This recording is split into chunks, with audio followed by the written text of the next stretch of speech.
ജലധാരയും സസ്യജാലങ്ങളുമെല്ലാമുള്ള വലിയൊരു ഉദ്യാനത്തിന്റെ വക്കിലാണ് ഞാനിപ്പോൾ നിൽക്കുന്നത്.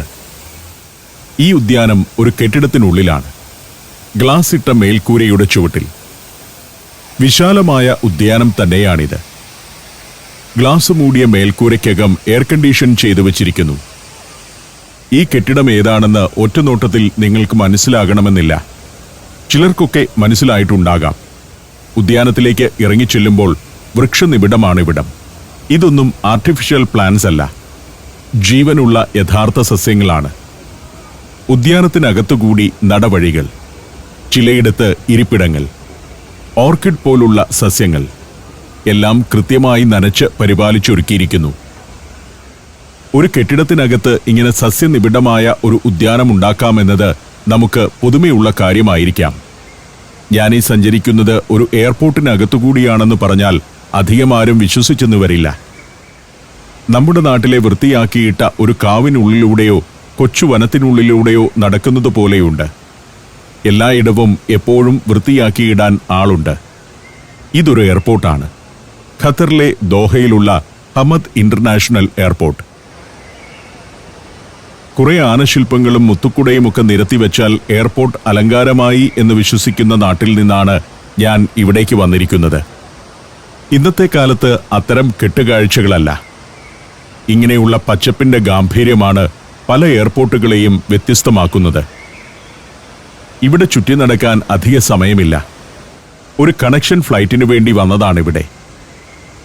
വിമാനത്തിലേക്ക് ബോർഡിംഗ് തുടങ്ങിയതായി അറിഞ്ഞു. അതിനാൽ വേഗത്തിൽ ഗേറ്റിലേക്ക് നടന്നു. ഇപ്പോൾ വിമാനത്തിലേക്ക് പോകുന്ന ഒരു ബസ്സിലാണ്. അവസാനത്തെ യാത്രക്കാരിൽ ഒരാളായാണ് ഞാൻ ബസ്സിൽ ചെന്ന് കയറിയത്. എന്നെപ്പോലെ ഏറ്റവും അവസാനം കയറാൻ നിൽക്കുന്ന കുറച്ചു പേർ കൂടിയുണ്ട്. കാത്തുകിടക്കുന്ന ഖത്തർ എയർവേസിന്റെ വലിയൊരു വിമാനത്തിലേക്ക് ഞാൻ ചെന്നു കയറി. ഈ വിമാനം ഇനി പറക്കുക കോപ്പൻഹേഗനിലേക്കാണ്. സീറ്റിലിരിക്കുമ്പോൾ സ്ക്രീനിലാണ് ഞാൻ കൂടുതൽ സമയം ചെലവഴിക്കുക. മറ്റുള്ള ആളുകളും സിനിമ കാണുകയും മയങ്ങുകയും ഒക്കെ ചെയ്യും. വിമാനം ടേക്ക് ഓഫ് ചെയ്തു. അത് കുറേ ദൂരം പറന്നു. ഏതാണ്ട് 2-2.5 മണിക്കൂർ പറന്നിട്ടുണ്ട്. സൗദി അറേബ്യയും ഇറാനും കടന്ന് ഇപ്പോൾ ആ വിമാനം തുർക്കിയുടെ സമീപത്തേക്ക് അടുത്തുകൊണ്ടിരിക്കുകയാണ്. എന്റെ ലക്ഷ്യസ്ഥാനമായ ഡെൻമാർക്കിലെ കോപ്പൻഹേഗൻ മാപ്പിലുണ്ട്. തുർക്കിയിലെ അങ്കാറയ്ക്ക് സമീപത്തുകൂടിയാണ് പോകുന്നത്. ഒരു വശത്ത് കരിങ്കടൽ. ഇനി 3 മണിക്കൂറിലധികം പറക്കാനുണ്ടെന്ന് കാണുന്നു. അത്രയും സമയം പോയി കിട്ടണം. ഭക്ഷണം അല്പം കഴിഞ്ഞു മതിയെന്ന് ഞാൻ പറഞ്ഞിരുന്നു. വൈനും മറ്റു പാനീയങ്ങളുമൊക്കെയായി ഇടയ്ക്കിടെ ക്യാബിൻ ക്രൂ വരുന്നുണ്ട്. ഇനി ഭക്ഷണം കഴിച്ചേക്കാമെന്ന് ഞാൻ കരുതി. ഒരു മത്സ്യമാണ് ഞാൻ ഓർഡർ ചെയ്തത്. വെളുത്ത മാംസമുള്ള മത്സ്യം. പിന്നെ കൂണും മറ്റുമായി അതിനെ അലങ്കരിക്കുന്ന കുറച്ച് സാധനങ്ങൾ. ബ്രെഡുമുണ്ട്. വിമാനത്തിലിരിക്കുമ്പോൾ ഞാൻ ലഘുവായേ ഭക്ഷണം കഴിക്കാറുള്ളൂ. എല്ലാ ചടങ്ങുകളോടെയുമുള്ള ഭക്ഷണം വിളമ്പൽ. അത് കഴിച്ചു. ഇനി 2 മണിക്കൂർ കൂടിയുണ്ട്. അപ്പോൾ ഞാനൊരു സിനിമ കാണാൻ തീരുമാനിച്ചു. നാട്ടിലുള്ളപ്പോൾ കാണാത്ത സിനിമകളിൽ പലതും ഞാൻ ഇത്തരം യാത്രകളിലാണ് കണ്ടു തീർക്കുന്നത്. പ്രേമലു എന്ന സിനിമയാണ് ഇപ്പോൾ സ്ക്രീനിൽ. അത് ഞാൻ കണ്ടിരുന്നില്ല. ഇതെന്നല്ല മറ്റു പല സിനിമകളും കാണാറില്ല. അടുത്ത കാലത്തായി തിയേറ്ററിൽ പോയി സിനിമ കാണുന്ന പരിപാടിയുമില്ല. അവസാനമായി തിയേറ്ററിൽ കണ്ട സിനിമ ആടുജീവിതമാണ്. ആടുജീവിതം തന്നെ കാണുന്നത് 10 വർഷം കൂടി തിയേറ്ററിൽ പോയാണ്. എന്നാൽ ഹോം തിയേറ്ററിൽ ഇടയ്ക്ക് ചില സിനിമകൾ കാണാറുമുണ്ട്. സിനിമ കണ്ട് തീർത്തപ്പോഴേക്കും വിമാനം കോപ്പൻഹേഗനോട് അടുക്കാറായി എന്ന് സ്ക്രീനിൽ കാണുന്നു. ഇങ്ങനെ വിമാനത്തിന്റെ റൂട്ട് കണ്ടിരിക്കുന്നത് രസകരമാണ്. എത്രയോ സ്ഥലങ്ങളിലൂടെയാണ് കടന്നു പോകുന്നത്. വാർസോ, ബെർലിൻ, ഹാംബർഗ് എന്നിവയൊക്കെ കടന്നിരിക്കുന്നു. അടുത്തതായി കോപ്പൻഹേഗനിലേക്കെത്തും. ഒടുവിൽ വിമാനം ലാൻഡ് ചെയ്തു. ഈ വിമാനത്തിന്റെ വാതിൽ പുറത്തുനിന്നാണ് തുറക്കുന്നത്. എയറോ ബ്രിഡ്ജിലേക്കുള്ള വാതിൽ തുറന്നു. ഞങ്ങൾ പുറത്തേക്ക് നടന്നു. ഈ യാത്രയിൽ എന്റെ കൂടെ 31 പേരുണ്ട്. ഞങ്ങൾ ഐസ്ലാൻഡിലേക്കുള്ള ഒരു യാത്രയ്ക്കാണ് ഇവിടെ വന്നിറങ്ങിയിരിക്കുന്നത്. സഞ്ചാരം ഗ്രൂപ്പിന്റെ ഒരു ടൂറാണിത്. ഷെങ്കൻ വിസയുണ്ട്.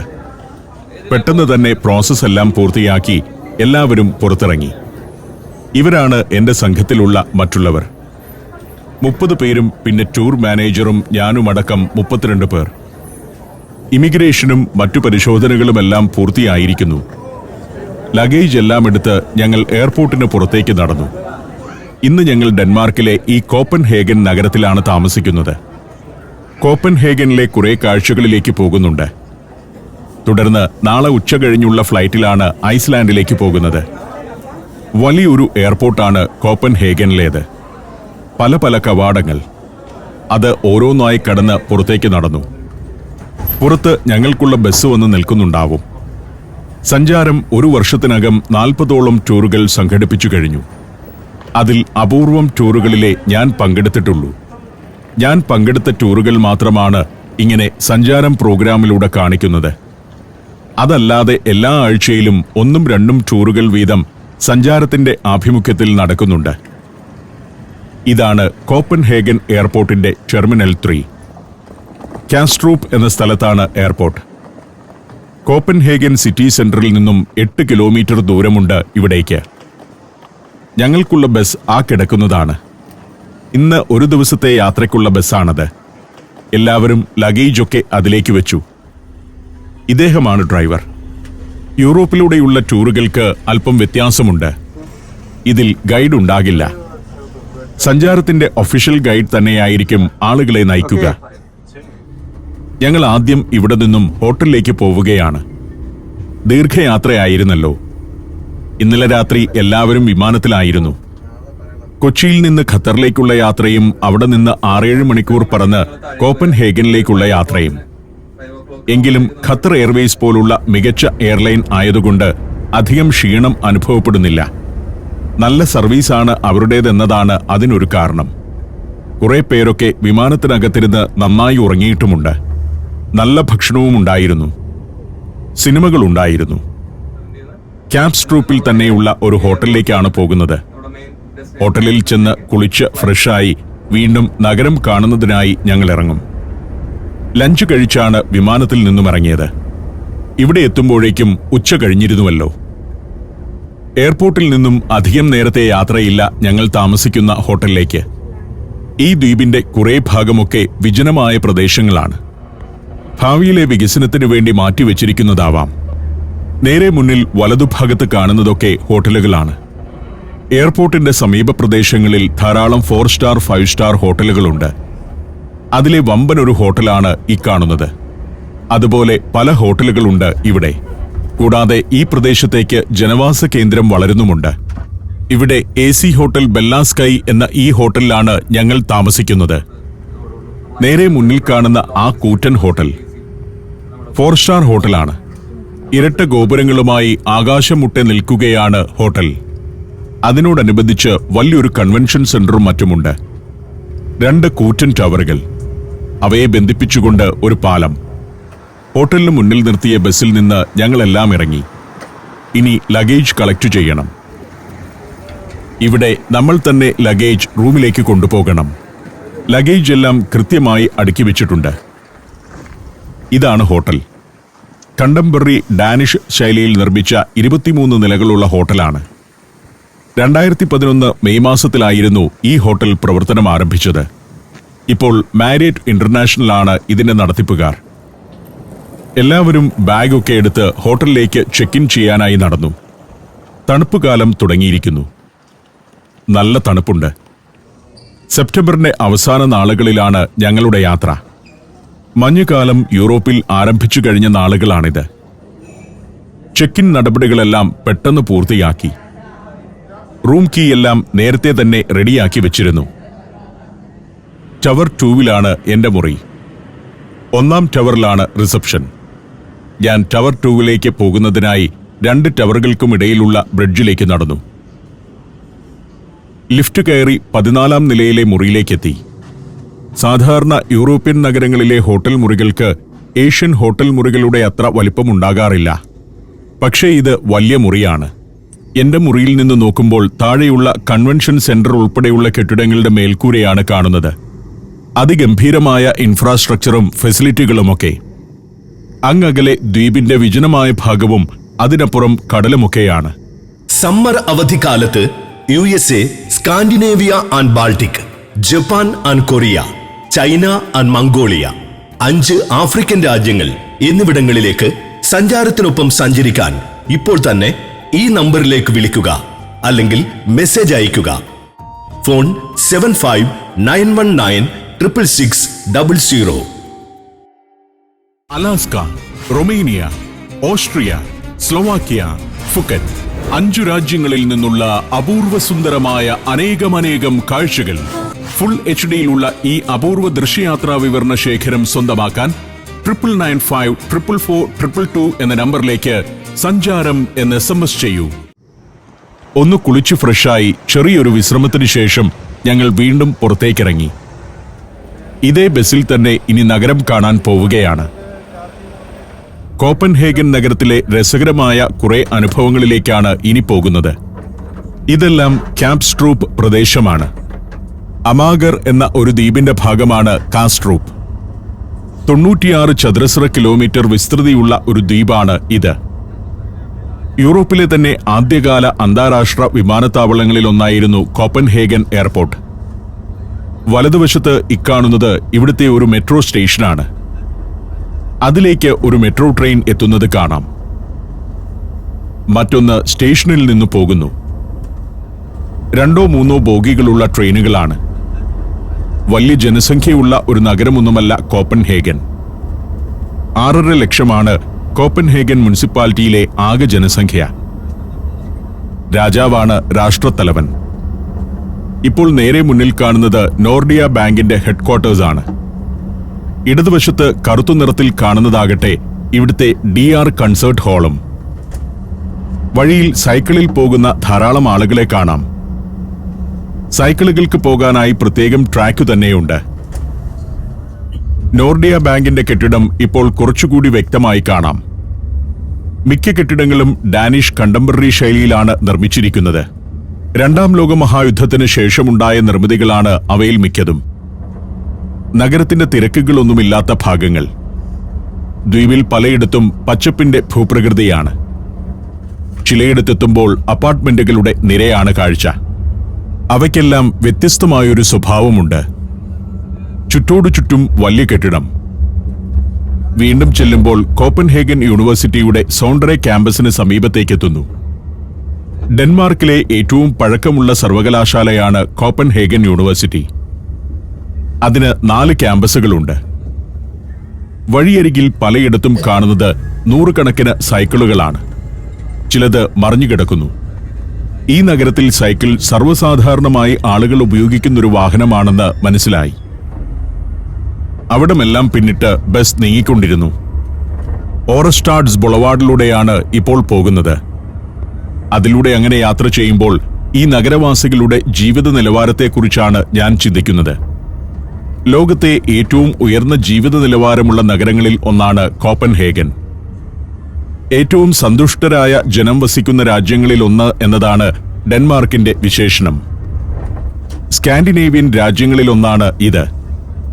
ജനങ്ങൾ ഏറ്റവും സംതൃപ്തിയോടെ ജീവിക്കുന്നത് സ്കാൻഡിനേവിയൻ രാജ്യങ്ങളിലാണെന്നാണ് പറയുക. ഡെൻമാർക്കിലെ ജനജീവിതം സന്തുഷ്ടമാകാൻ പല കാരണങ്ങളുണ്ട്. രാജ്യത്തിന്റെ സാമ്പത്തിക നില ഏറ്റവും ഭദ്രമാണെന്നതാണ് ഒരു കാരണം. തൊഴിലിടങ്ങളിലെല്ലാം ഉയർന്ന കൂലിയാണിവിടെ. ഏറ്റവും കുറഞ്ഞ ജോലി സമയമുള്ള നാടുകളിലൊന്നാണിത്. സൈക്കിൾ യാത്രക്കാരെയാണ് എവിടെയും കാണുന്നത്. കാറുകളിൽ പോകുന്നതിനേക്കാൾ കൂടുതൽ ആളുകൾ സൈക്കിളിൽ പോകുന്നുണ്ട്. നീല പെയിന്റടിച്ച ഭാഗം സൈക്കിളുകൾക്ക് പോകാനുള്ളതാണ്. ഇപ്പോൾ മുന്നിൽ ഒരു പള്ളിയുടെ ഗോപുരം കാണാം. അതിൽ ഒരു പിരിയൻ ഗോപുരം. ചർച്ച് ഓഫ് അവർ സേവിയർ ആണത്. നഗരത്തിലെ പ്രമുഖ ദേവാലയമാണ് ചർച്ച് ഓഫ് അവർ സേവിയർ. 180 ചതുരശ്ര കിലോമീറ്റർ വിസ്തൃതിയുള്ള നഗരമാണ് കോപ്പൻഹേഗൻ. നമ്മുടെ കൊച്ചി നഗരത്തിന്റെ ഒരിരട്ടി കൂടി വരും. രാജ്യതലസ്ഥാനമാണല്ലോ ഇത്. കാറുകളേക്കാൾ കൂടുതൽ സൈക്കിളുകളുള്ള നഗരം. നിരവധി കനാലുകളുടെ നഗരം കൂടിയാണ് കോപ്പൻഹേഗൻ. ഇതിവിടുത്തെ ക്രിസ്ത്യൻസ് ഹാവൻ കനാലാണ്. അത് പിന്നിടുമ്പോൾ മുന്നിൽ ഗോപുരങ്ങളോട് കൂടിയ ചില നിർമ്മിതികൾ കാണാം. ഒരു പാലത്തിനപ്പുറമാണത്. ഒരു ദ്വീപിലാണ് ആ കെട്ടിടങ്ങളെല്ലാം. ബസ് പാലത്തിലേക്ക് കയറി. നിപ്പൽസ് ബ്രോ എന്നാണ് പാലത്തിന്റെ പേര്. കോപ്പൻഹേഗൻ ഇന്നർ ഹാർബർ എന്നറിയപ്പെടുന്ന വലിയൊരു കനാലിന് കുറുകെയാണ് പാലം. പഴയകാലം മുതൽ തന്നെ ഡെൻമാർക്കിലെ ഏറ്റവും വലിയ തുറമുഖം പ്രവർത്തിച്ചിരുന്നത് കോപ്പൻഹേഗൻ ഇന്നർ ഹാർബറിലാണ്. ആ പാലം കടന്ന് ബസ് കാസിൽസ് ഐലൻഡ് എന്ന ഒരു ദ്വീപിലേക്കെത്തുന്നു. കാസിൽ ഐലൻഡിലാണ് ക്രിസ്റ്റ്യൻസ്ബർഗ് പാലസും ഡാനിഷ് പാർലമെന്റും ഡെൻമാർക്കിന്റെ പ്രധാനമന്ത്രിയുടെ ഓഫീസും എല്ലാം ഉള്ളത്. മറ്റൊരു കനാൽ കടന്ന് മറ്റൊരു ദ്വീപിലേക്ക് കയറുന്നു. ഇങ്ങനെ പല ദ്വീപുകൾ ചേർന്നതാണ് ഈ നഗരം തന്നെ. ആംസ്റ്റർഡാം പോലെ ഒരു ജലനഗരം തന്നെയാണ് കോപ്പൻഹേഗൻ. നിരവധി കനാലുകൾ നഗരത്തിലുണ്ട്. നേരെ മുന്നിൽ ഇടതുവശത്ത് ഒരു കെട്ടിടം കാണാം. പതാക പാറുന്ന കെട്ടിടം. അതിവിടുത്തെ ഡിഫൻസ് മിനിസ്ട്രിയാണ്. അതിന്റെ മുന്നിൽ നിൽക്കുമ്പോൾ സൈക്കിളിൽ തലങ്ങും വിലങ്ങും പോകുന്ന ആളുകളെ കാണാം. 7.5 ലക്ഷത്തിലേറെ സൈക്കിൾ ഈ നഗരത്തിലുണ്ടെന്നാണ് കണക്ക്. അതായത് നഗരത്തിലുള്ള കാറുകളുടെ എണ്ണത്തേക്കാൾ 5 ഇരട്ടി വരും സൈക്കിളുകൾ. ഈ സൈക്കിൾ യാത്ര തന്നെയായിരിക്കാം ഇവരുടെ ആരോഗ്യത്തിന്റെയും സന്തോഷത്തിന്റെയും ഒക്കെ രഹസ്യമെന്ന് എനിക്ക് തോന്നുന്നു. ഡിഫൻസ് മിനിസ്ട്രിയുടെ മുന്നിൽ വെച്ച് ബസ് ഒന്ന് തിരിഞ്ഞ് വീണ്ടും മുന്നോട്ടു പോയി. പാതയുടെ രണ്ടു വശത്തും വലിയ ചരിത്രമുള്ള ക്ലാസിക് മന്ദിരങ്ങളാണ് കാണുന്നത്. അതിൽ പലതിലും ഇപ്പോൾ സ്റ്റാർ ഹോട്ടലുകളും തിയേറ്ററുകളും ഹോട്ടലുകളും കൊമേഴ്ഷ്യൽ സ്ഥാപനങ്ങളുമെല്ലാം പ്രവർത്തിക്കുന്നു.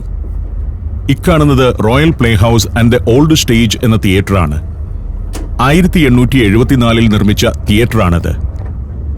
ഓപ്പറയും നാടകവും കൺസേർട്ടുകളുമെല്ലാം അരങ്ങേറാറുള്ള തിയേറ്ററിന്റെ അടുത്ത് മറ്റൊരു ചരിത്ര പ്രാധാന്യമുള്ള കെട്ടിടമുണ്ട്.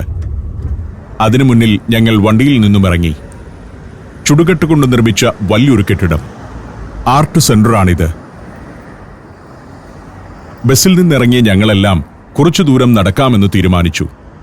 വെയിലുണ്ടെങ്കിലും നല്ല തണുപ്പുമുണ്ട്. നല്ല കാലാവസ്ഥ. ഞങ്ങൾ കോപ്പൻഹേഗനിലേക്ക് വന്ന വിമാനം ലാൻഡ് ചെയ്യുമ്പോൾ മഴച്ചാറ്റിലുണ്ടായിരുന്നു. ഇതിവിടുത്തെ കൊഞ്ചൻസ് നൈറ്റോർ എന്ന സ്ക്വയറാണ്. 17-ാം നൂറ്റാണ്ട് മുതൽ നിലവിലുള്ള വിശാലമായ ഒരു സ്ക്വയർ. വലിയൊരു കനാൽ വന്ന് അവസാനിക്കുന്നത് ആ സ്ക്വയറിന് സമീപമാണ്. നൈഹാവൻ എന്നു പേരുള്ള എന്റർടൈൻമെന്റ് ഡിസ്ട്രിക്റ്റാണിത്. കോപ്പൻഹേഗൻ നഗരത്തിലെ തന്നെ ഏറ്റവും രസകരമായ പ്രദേശമാണ് ഈ കനാലിന്റെ തീരം. ഇരുഭാഗത്തും നിരന്നു നിൽക്കുന്ന പഴയ രീതിയിലുള്ള കെട്ടിടങ്ങൾ. വൈകുന്നേരത്തെ ഇളവെയിലിൽ ആ കെട്ടിടങ്ങളുടെ എല്ലാം മുന്നിൽ ധാരാളം ആളുകൾ വിശ്രമിക്കാനെത്തും. ഈ കനാലിലൂടെ ക്രൂസുകളും നടക്കുന്നുണ്ട്. ഓരോ അരമണിക്കൂർ കൂടുമ്പോഴും നീളൻ ബോട്ടുകൾ ഇങ്ങനെ വന്നെടുക്കും.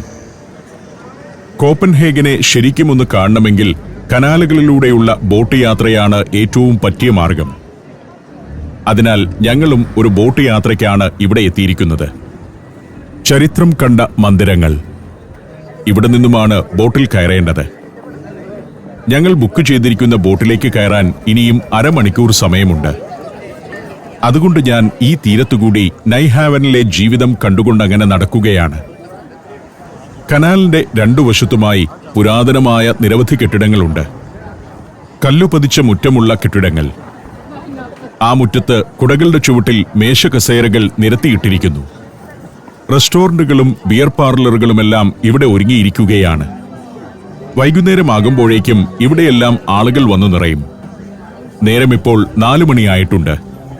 തണുപ്പ് കാലത്ത് ആ വെയിലും കൊണ്ടങ്ങനെ ഇരിക്കുക ഇവർക്ക് വലിയ ഇഷ്ടമുള്ള കാര്യമാണ്. യൂറോപ്പിന്റെ ജീവിതവും സംസ്കാരവുമൊക്കെ ഇങ്ങനെയാണ്. കനാലിൽ പലതരം ജലവാഹനങ്ങൾ നിരന്നു കിടക്കുന്നു. അതൊക്കെ കണ്ടു നിൽക്കുന്ന കുട്ടികൾ. യൂറോപ്പിൽ ഇത്തരം നഗരങ്ങളിലെത്തുമ്പോൾ സ്വർഗരാജ്യത്തെത്തിയ ഒരു ഫീലാണ്. അത്രയ്ക്ക് വൃത്തിയും ഭംഗിയുമുണ്ട്. ചരിത്ര പ്രാധാന്യമുള്ള സ്ഥലങ്ങൾ തന്നെയാണ് ഇതെല്ലാം. ആ ചരിത്രത്തെ അവതരിപ്പിക്കുന്ന രീതി പോലും ഏറ്റവും ആകർഷകമാവുന്നു. പണ്ടുകാലത്ത് പായ്വഞ്ചികളിൽ ലോകം ചുറ്റിയിരുന്ന വൈക്കിങ്ങുകളുടെ നാടാണ് ഡെൻമാർക്ക്. ഇങ്ങനെയൊക്കെയുള്ള ചെറിയ പായ്ക്കപ്പലുകളിലായിരുന്നു അന്നവർ ചുറ്റി നടന്നിരുന്നത്. കൂടിപ്പോയാൽ ഒരു 60 അടി നീളമുള്ള കപ്പലുകളിലാണ് അവർ ദീർഘമായ യാത്രകൾ നടത്തിയിരുന്നതെന്നോർക്കണം. അന്നത്തെ കാലത്തെ ഓർമ്മയിൽ കൊണ്ടുവരുന്ന വൈക്കിംഗ് ഷിപ്പുകളുടെ രൂപമുള്ളവയാണ് ഈ കിടക്കുന്നവയൊക്കെ. പലതും വലിയ പഴക്കമുള്ളവയാണ്. കാറ്റിന്റെ ശക്തിയിൽ മാത്രം മുന്നേറുന്ന ഇത്തരം പായ്ക്കപ്പലുകളിൽ ഇവർ ഇവിടെ നിന്നും ലോകത്തിന്റെ പല ഭാഗങ്ങളിലേക്കും സഞ്ചരിച്ചു. കനാലിന്റെ രണ്ടു വശത്തും നീളൻ കെട്ടിടങ്ങളാണ്. ഏറെ ചരിത്രമുള്ള കെട്ടിടങ്ങൾ. 17-18 നൂറ്റാണ്ടുകളിലൊക്കെ തന്നെ വളരെ തിരക്കുള്ള ഒരു പോർട്ടായിരുന്നു ഇവിടം. പായ്ക്കപ്പലുകളിലെത്തുന്ന ചരക്ക് സൂക്ഷിക്കുന്ന ഗോഡൌണുകൾ മുതൽ വണിക്കുകളുടെ സംഘടനകളുടെ ഓഫീസ് വരെ ആ കെട്ടിടങ്ങളിൽ പ്രവർത്തിച്ചിരുന്നു. ആദ്യകാലം മുതൽ തന്നെ സാഹസികരായിരുന്നു ഡെൻമാർക്കിലെ ജനത. ഡെൻമാർക്കുകാർ കൂടി ഉൾപ്പെട്ടതാണ് വൈക്കിങ്ങുകൾ എന്നറിയപ്പെടുന്ന സ്കാൻഡിനേവിയൻ യോദ്ധാക്കൾ. 8-ാം നൂറ്റാണ്ടിൽ അവർ യൂറോപ്പിലാകമാനം പരിഭ്രാന്തി പരത്തിയിരുന്നു. നോർവേയെ ആകെ തന്നെ കീഴടക്കി. ആ ചരിത്രമോർത്തു നിൽക്കെ തന്നെ ഞാനൊരു സെൽഫി എടുത്തു. വൈകുന്നേരത്തെ വെയിലിൽ തിളങ്ങി നിൽക്കുന്ന കെട്ടിടനിര. സായാഹ്നമാകുമ്പോഴേക്കും ഇവിടെ നല്ലൊരു വൈബാണ്. ജനം വന്നു നിറയുന്നു. ടൂറിസ്റ്റുകളും സ്വദേശികളുമുണ്ട്. വൈകുന്നേരത്തെ ആഘോഷത്തിനിറങ്ങിയതാണ് എല്ലാവരും. സൗമ്യവും ശാന്തവുമായ ആഘോഷം. ഭക്ഷണവും പാനീയങ്ങളുമൊക്കെയായിരിക്കും പ്രധാനം. കല്ലുവിരിച്ച നിലമാണ്.